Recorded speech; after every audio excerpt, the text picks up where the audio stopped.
Salut les gars, ici votre boy Charles DB de retour pour un nouvel épisode du podcast Les Rêveurs. Nouvel épisode, nouveau rêveur forcément, mais avant de commencer, n'oubliez pas, likez, commentez, abonnez-vous les gars. On est bientôt 600 sur YouTube, honnêtement ça me fait plaisir de ouf.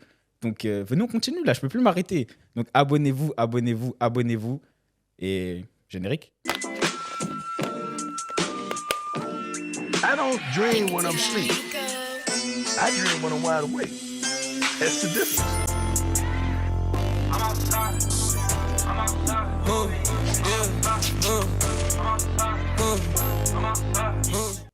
Comme je vous disais, nouvel invité, nouveau rêveur.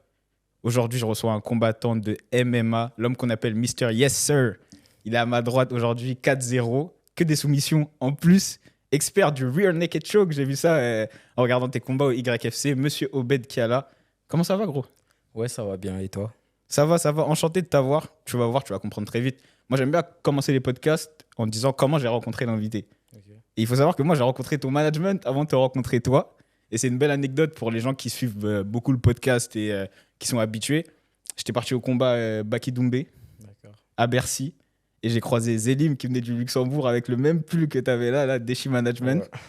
Et il m'a dit, ouais, Luxembourg, Deshi Management, t'inquiète, gros, nan. Et aujourd'hui, on est là, on fait l'interview. Comme on dit, pour connaître un homme, il faut connaître son contexte. Du coup, moi, j'aimerais savoir qui t'es, si tu peux te présenter un peu et comment t'es arrivé au MMA, en fait. Tout d'abord, moi, je m'appelle Obed Kiala. Ouais. Je suis né le 27 novembre 1998 Okay. Et j'habite à Orléans. 45 000. 45 000, ouais. Et j'ai commencé le MMA en 2022. Ok. Et j'avais commencé par le jiu-jitsu brésilien. Et ensuite, au départ, je voulais juste faire du jiu-jitsu brésilien pour m'amuser. Je voulais pas en mode faire des compétitions. Je voulais juste faire pour m'amuser et tout. Mm-hmm. Et après, j'ai commencé le jiu-jitsu brésilien. J'ai vu que j'avais kiffé, j'avais bien aimé. Et après, jusqu'aujourd'hui, j'ai continué et je me suis lancé vers le MMA. Ok, trop stylé. Et est-ce qu'avant ça, tu avais fait un autre sport? Genre du foot ou un truc comme ça? Comment t'es venu au sport de combat un peu? Avant ça, je faisais du foot. Mm-hmm. Je jouais à Orléans. Et avant, je regardais beaucoup les vidéos de... Je faisais du foot, mais je regardais quand même beaucoup de vidéos de combat. Je regardais beaucoup Morgan Charrière. Okay. Quand il faisait ses vidéos, il faisait ses préparations. Il faisait ses préparations physiques et tout. Du coup, je pourrais dire, en fait, c'est lui qui m'a vraiment motivé à faire du MMA. C'est Morgan Charrière. Ok, trop stylé. Parce qu'en plus, Morgan Charrière, c'est un combattant que j'aime bien. Ces vidéos, je pense, tout le monde les regardait. Et tu vois, ce qui me frappe chez toi, j'ai reçu pas mal de combattants MMA sur le podcast. Donc, Baki, Jordan Zebo, Boulox, Jorik Montagnac. Ouais. Et vous êtes des mecs hyper calmes dans la vie de tous les jours. Là, tu vois, je te vois, t'es calme, t'es détendu et tout. J'aimerais savoir comment le petit Obed, il était. Est-ce que t'étais teigneux? Est-ce que t'avais l'habitude de te battre à l'école, etc. ou pas du tout? En fait, moi, j'étais turbulent, je pourrais dire, à l'école. Ouais. Je me battais tout le temps, mais j'étais calme. Ouais. Alors, j'étais calme dans la vie de tous les jours, mais quand je partais à l'école, je me battais tout le temps. Mais pourquoi? C'était ton fait à toi? On te provoquait ou... Non, c'est parce que, parce que moi, j'ai toujours été comme ça. J'ai toujours voulu... parce que quand j'étais petit, je regardais beaucoup le catch. Ouais. Et du coup, ce que je voyais, je reproduisais ça dans la vie de tous les jours, en fait. Ok, d'accord. Et ça t'a valu genre des exclusions, des trucs comme ça ou même pas? Oui, parce qu'au bled, l'école au bled, tu connais, le coup de fouet et tout. Ok, d'accord. Du coup, je me faisais un peu punir par mon professeur au bled. Ok. Et t'es arrivé à quel âge ici en France? En France, je suis arrivé à l'âge de 14 ans. Ok. Je suis arrivé à l'âge de 14 ans en 2013. Ok, parce que pour les gens qui savent pas, tu viens du Congo, RDC. Ouais. C'était quoi ce qui t'a frappé? Genre tes premiers moments quand t'es arrivé en France, c'était quoi la plus grande différence entre le Congo et ici? En dehors du froid, bien sûr. Ouais, qu'est-ce qui t'a frappé de fou? Les constructions, parce que c'est pas les mêmes constructions. Ici, c'est un peu plus propre. Au bled, il y a des endroits qui sont propres, mais pas comme en France. Ouais. Du coup, c'est ça qui m'a frappé. Ok. On va commencer à parler un peu MMA. Okay. Du coup, tu t'es lancé dans le MMA. Qu'est-ce qui t'a motivé à te dire, tiens, aujourd'hui, je vois que c'est un sport qui me plaît et j'ai envie de me professionnaliser. Tu vois, aujourd'hui, tu as un management, tu fais des compétitions, etc. C'est à partir de quand ce désir il est né dans ta tête de te dire bah vas-y, j'ai vu Morgan Charrière par exemple y arriver, tu vois. Ouais. Il a lancé sa série sur YouTube, on voit qu'il galérait, il allait partout faire des combats et tout. À quel moment tu t'es dit bah pourquoi moi Obed je pourrais pas faire ça? Parce que je crois que j'avais fait une compétition. C'était mon tout premier combat que j'avais fait. C'était quoi? C'était le karaté mixte. Ok. Je l'avais fait et je m'attendais pas à faire une belle performance en fait. Parce que Ouais. vu que je venais de commencer le MMA et tout, je m'attendais pas à faire une belle performance. Et je suis allé, j'ai fait une très belle performance. Si j'avais perdu, Mhm. et après je me suis dit dans ma tête en fait, vu que je suis venu alors que c'est pas mon sport de base, parce que moi de base je faisais du foot. Je me suis dit let's go, pourquoi pas aller plus loin dans le MMA Ok. et continuer. Trop stylé. Et bah, on va y venir très vite.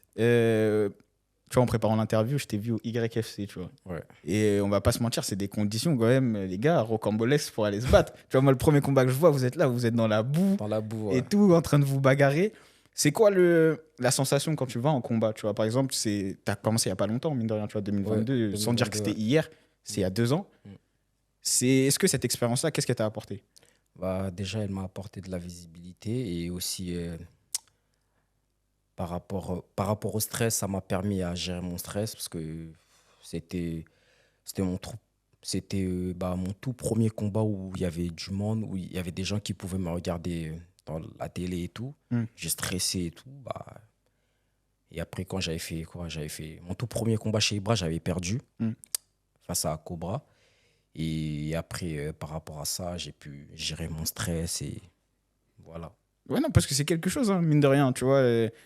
Tu combats, t'as les mecs à côté qui sont là en mode ouais, tue-le, baisse sa mère, nan, nan, nan, et tout. Sans dire que c'est le KOTS où voilà, vous êtes dans une cage, les mecs qui sont là à essayer de se crever les yeux. Non, tu vois, on n'en est pas là. Il y a quand même un arbitre, il y a Mathieu qui est là, qui fait en sorte que ça se passe bien, mais c'est particulier, tu vois, ça n'a rien à voir avec une compétition. Ouais.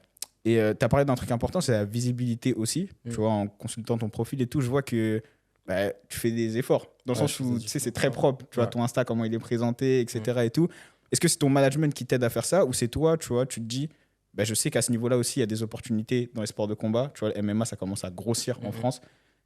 Comment toi, t'abordes ça?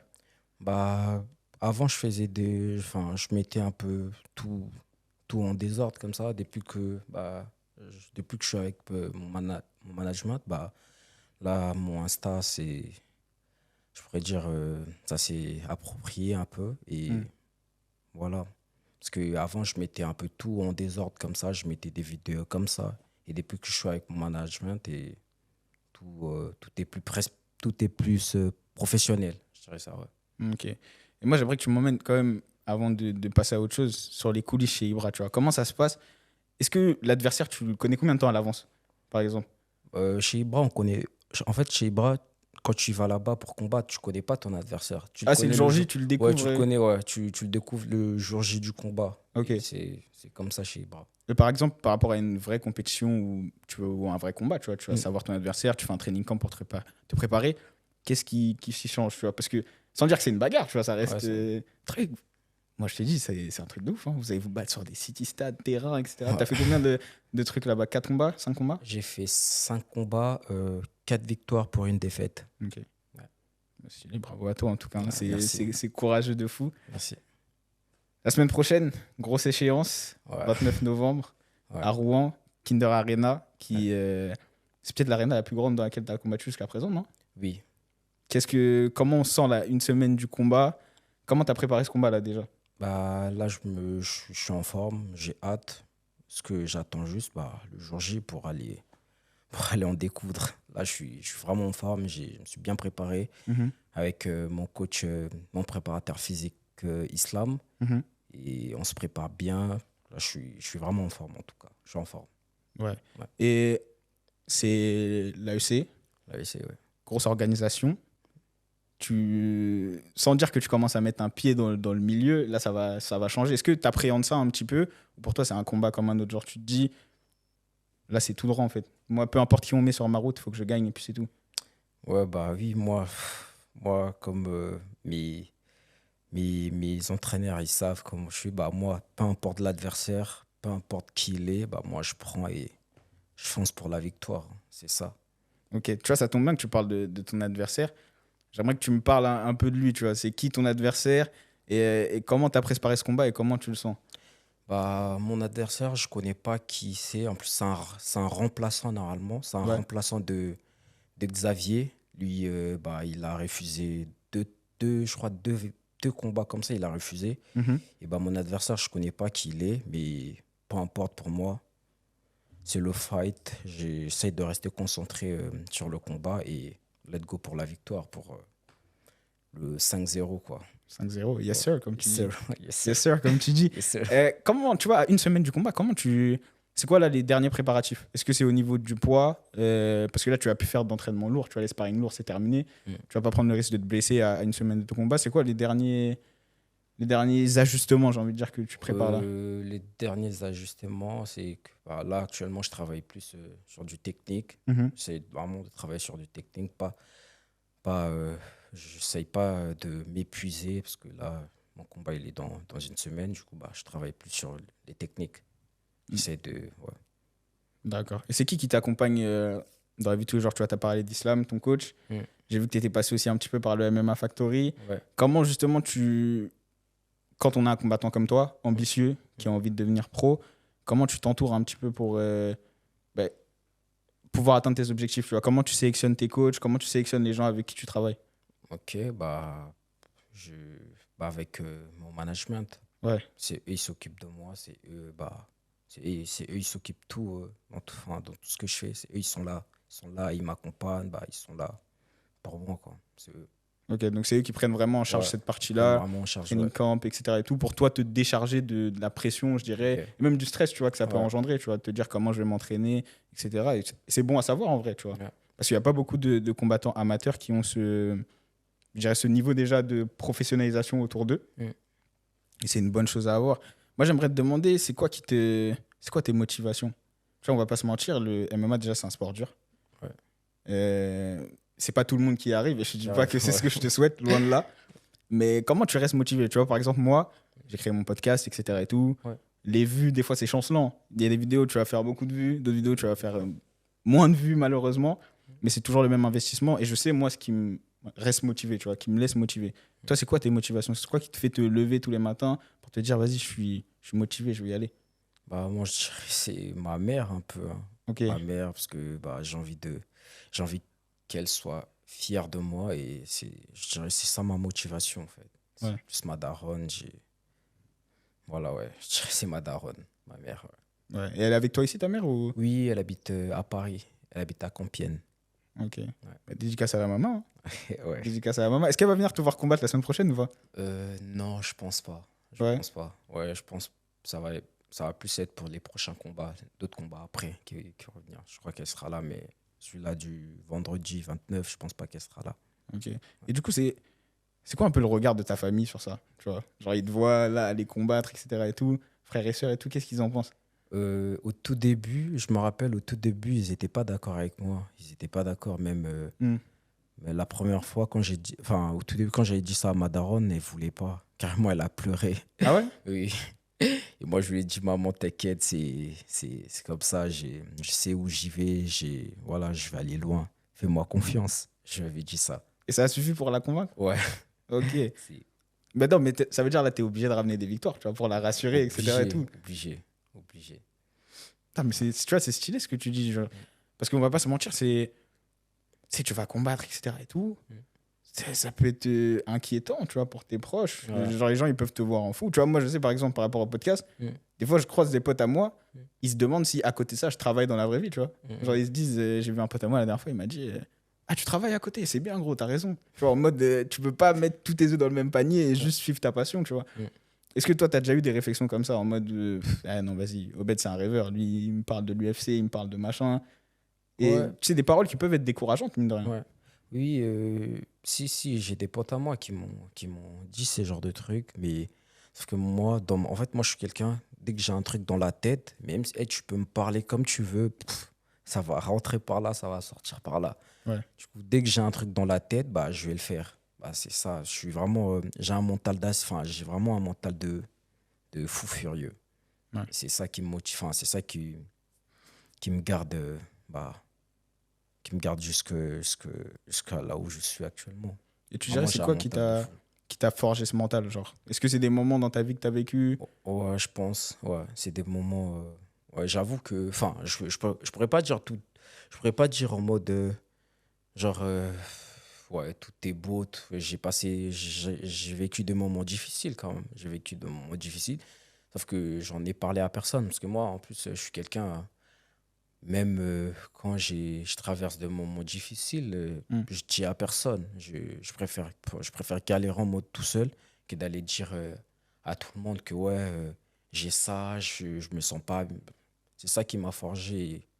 C'est pour ça que je suis comme ça. Même quand je combats et tout, bah, j'ai le mental là. Même quand je tombe face à des adversaires qui sont beaucoup plus coriaces que moi, beaucoup plus forts que moi. Hmm. Et c'est grâce à mon mental qui fait en sorte que bah, je m'en sors vainqueur bah, dans le combat.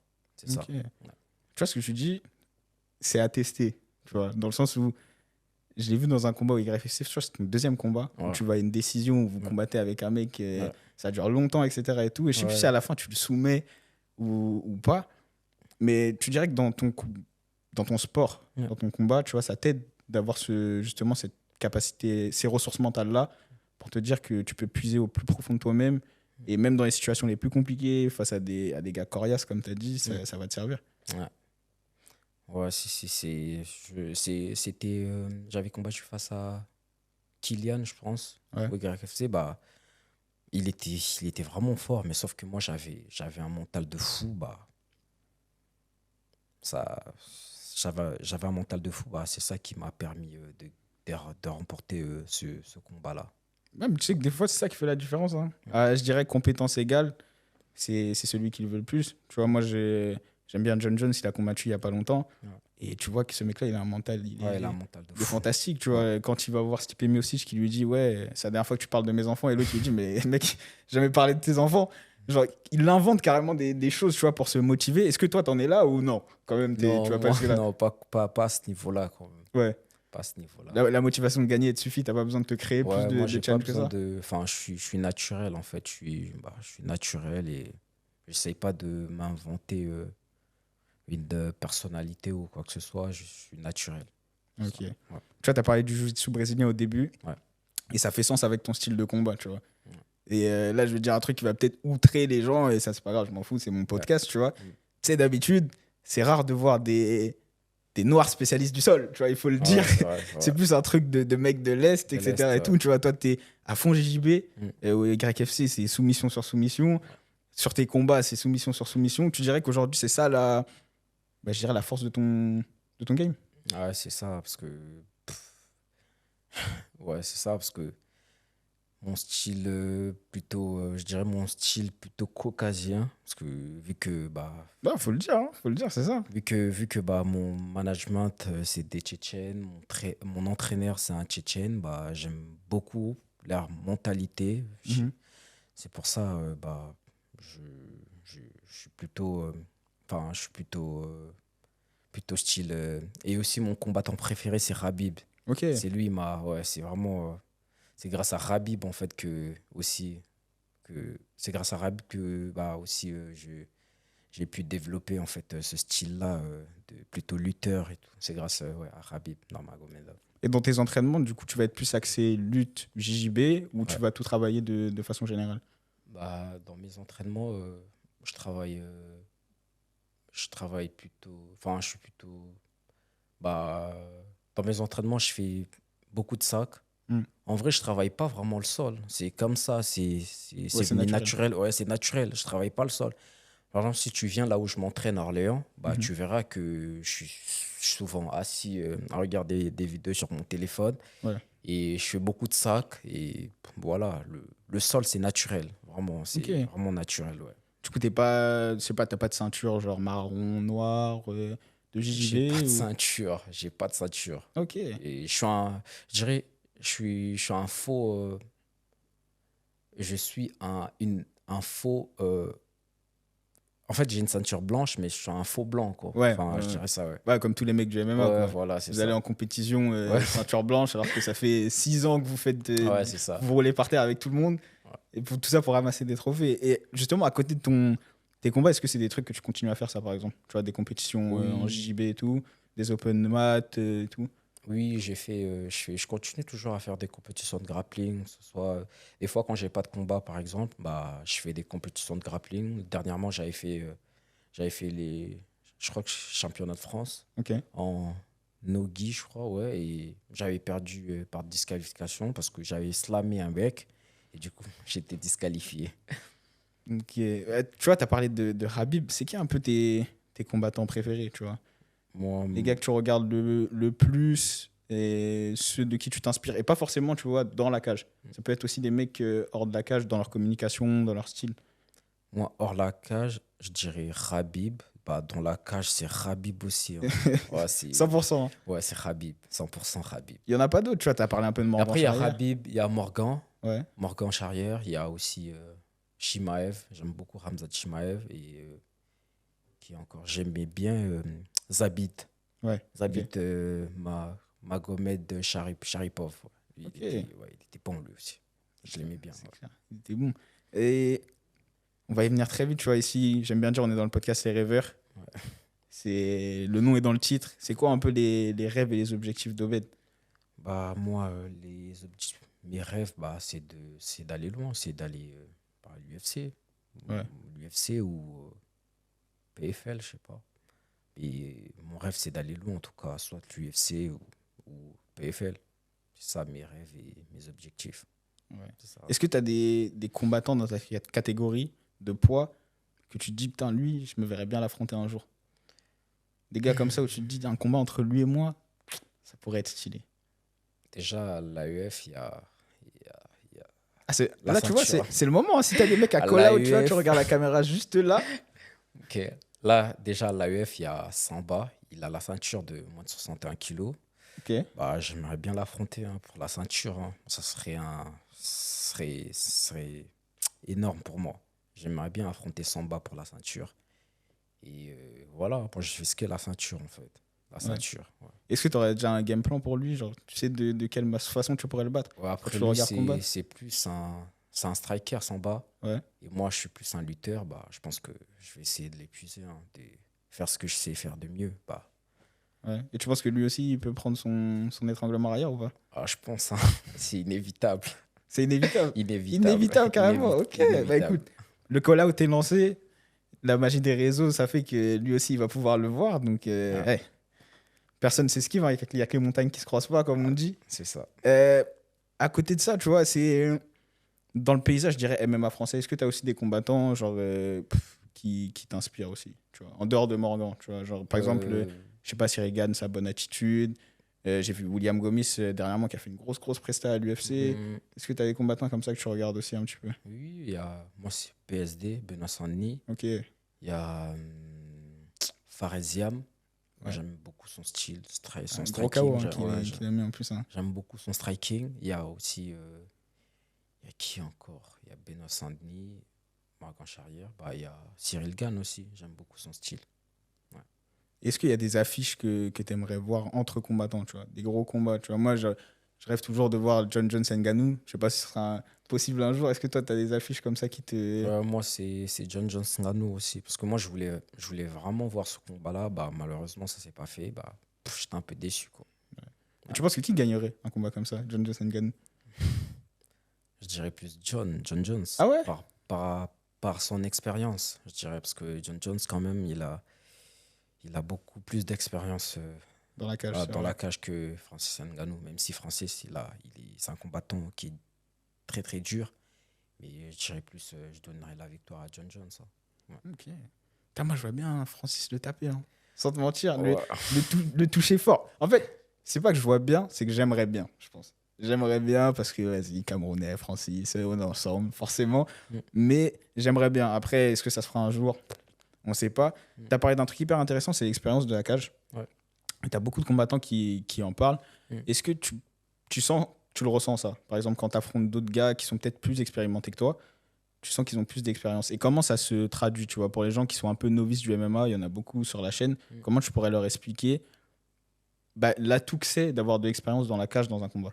Ouais, ça joue beaucoup. Ça joue vraiment énormément, surtout quand tu as de l'expérience, quand tu te retrouves face à un adversaire ou que tu as plus d'expérience que lui, bah, ça joue énormément. Parce que, comme mon dernier combat que j'avais fait à l'Impact Challenge, bah, j'avais beaucoup plus d'expérience par rapport à mon adversaire. Du coup, bah, ça a joué, bah, ça lui a coûté la victoire. Ça m'a coûté la victoire. Ouais, et c'était quoi? Gestion des efforts, gestion du stress. Ouais, les efforts, le stress, parce que tu gères plus le stress déjà par rapport à quelqu'un qui a moins d'expérience que toi.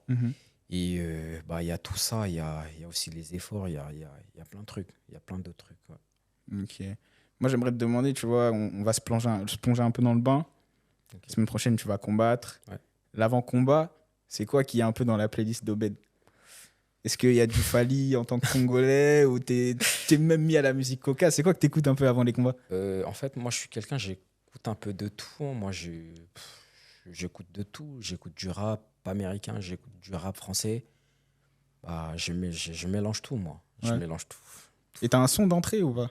Qui est déjà prêt pour la semaine prochaine? Oui. C'est lequel, si on peut le teaser aux gens? C'est Ken Bituche de Ray Jones. Ok. Ouais, Comment Ken tu l'as Bituche. découvert ce son? Et pourquoi ce son-là, spécifiquement en son entrée? Parce que je trouve que c'est un son un peu violent, un peu hardcore. Et du coup, j'aime ça. Quand tu rentres avec ce son-là, genre, tu t'es bien, en fait. Ouais. Ça te prépare pour la guerre. Ok. C'est pour ça, ouais. Et t'as besoin d'être dans ce mindset-là avant un combat? Genre te dire être prêt pour la guerre ou t'as plus besoin de calme? Tu vois, j'avais reçu Jorek Montagnac qui combat à l'Octagone. Ok. Et lui, il me disait, avant les combats, il aime bien être détente. Tu vois, genre, il n'est pas du genre à crier, à vouloir se motiver et tout. Il aime bien être vraiment chill avant de rentrer dans la cage. Toi, c'est plus quoi ton délire? En fait, moi, ça dépend. Ça dépend juste, ça dépend juste de l'événement. Ça dépend comment c'est l'endroit. Ça dépend de tout, moi. J'ai pas forcément besoin d'avoir une musique hardcore pour entrer dans le combat. En fait, ça dépend juste de l'événement. Ça dépend. L'événement, et il y en a un gros. En tout cas, moi, sache que je suis avec toi de fou. Ah, Là, maintenant, je vais me merci. brancher. Je vais regarder tous les combats. Là, c'est peut-être pas autant que t'as avant. Je vais pas te mettre la pression. Il faut gagner tous les combats, mais on va se brancher de fou. Ok. Quel conseil tu pourrais donner aux gens, tu vois, comme toi, qui poursuivent un peu leur passion, qui poursuivent un peu leurs rêves, pour pas lâcher, tu vois? Tu vois, toi, tu as parlé de ton mental, tu as parlé de là où tu viens, du soutien de ta famille. C'est quoi, tu vois, les conseils que tu pourrais donner aux gens? Bah, moi, un conseil, si y aura un conseil que je peux leur donner en mode, faut toujours croire en soi. Faut toujours croire en soi et faut pas te dire en mode, ouais, parce que ça, j'ai pas réussi à le faire, que c'est mort. Faut toujours être déterminé. Parce que moi, j'ai toujours été déterminé. Mm. Et comme je t'ai dit, tu sais, j'étais sur Paris, tu vois. J'étais sur Paris, j'ai passé vraiment des épreuves vraiment difficiles et tout. Genre, c'était dur. Mais j'ai toujours gardé la tête haute. Faut toujours garder la tête haute et jamais baisser les bras. Voilà, c'est ça. Faut toujours se dire en mode, bah, c'est possible, je peux le faire. En gros, voilà, c'est ça. Faut jamais baisser les bras, c'est ça. Ouais. Jamais baisser les bras, les gars. Jamais baisser les bras. J'aime bien. Hein. Là, je vais en faire un petit short, etc. Ouais. et tout. Jamais baisser les bras, j'aime Jamais beaucoup. baisser les bras. Exactement. Yes, Ça. sir, comme tu dis. Yes, Yes, sir. sir. Yes, sir. Du coup, là, tu vois, je vais te laisser regarder la caméra. Ok. Tu vois, tu vas challenger un peu le Cédric Doumbé qui est en toi. Ok. Et nous envoyer un pronostic là, pour le combat de la semaine prochaine. Ok, moi je pense que bah, une petite victoire pour moi au deuxième round. Par Ok. soumission. Deuxième round soumission. Deuxième round soumission. Là, Bénédicte, elle enregistre. Hein, c'est Deuxième très round. dangereux. Hein. Au deuxième round soumission, c'est sûr. Sûr à 100%. Ouais. Vendu, mon gars. Avant qu'on termine, Ouais. je vais te laisser regarder la caméra encore une fois. Ok. Tu vas shout-out tous tes réseaux, shout-out ta famille, qui tu veux. Où est-ce qu'on peut te retrouver? Et attends, j'ai pas dit. Ça, j'ai pas dit. RMC Sport, les amis. Parce que ce monsieur-là, tu vois, très humble, etc. et tout. C'est sur RMC Sport que vous allez le voir la semaine prochaine. On n'en a pas parlé de ça. Est-ce que ça te stresse un peu? Te dire que là, tu vas être sur une des plus grosses chaînes quand même de sport française. Non, en vrai, non. Ça me stresse. Je suis pas stressé du tout. En vrai, non, ouais. Pas stressé du tout. Deuxième round, soumission. Mission, comme d'habitude. Comme d'habitude en Comme plus. d'habitude. Vendu, vas-y, je te laisse regarder la caméra, shout out tous tes réseaux, dire où on peut te retrouver. D'accord, du coup, les gars, vous pouvez me retrouver sur mon compte Instagram, obed.k.l. Et c'est là-bas que j'ai publié tout ce qui est de moi sur Instagram. Allez le follow en masse. C'était votre gars, Charlot DB, podcast Les Rêveurs. Les Rêveurs podcast tout attaché, disponible sur toutes les plateformes de streaming, Deezer, Apple Podcast, Spotify, YouTube. N'oubliez pas les gars, likez, commentez, abonnez-vous pour qu'on vous ramène des invités stylés, déterminés comme Obed à chaque épisode. Obed, mon gars, merci beaucoup. Merci beaucoup. Dédicace au management aussi. Merci. Peace.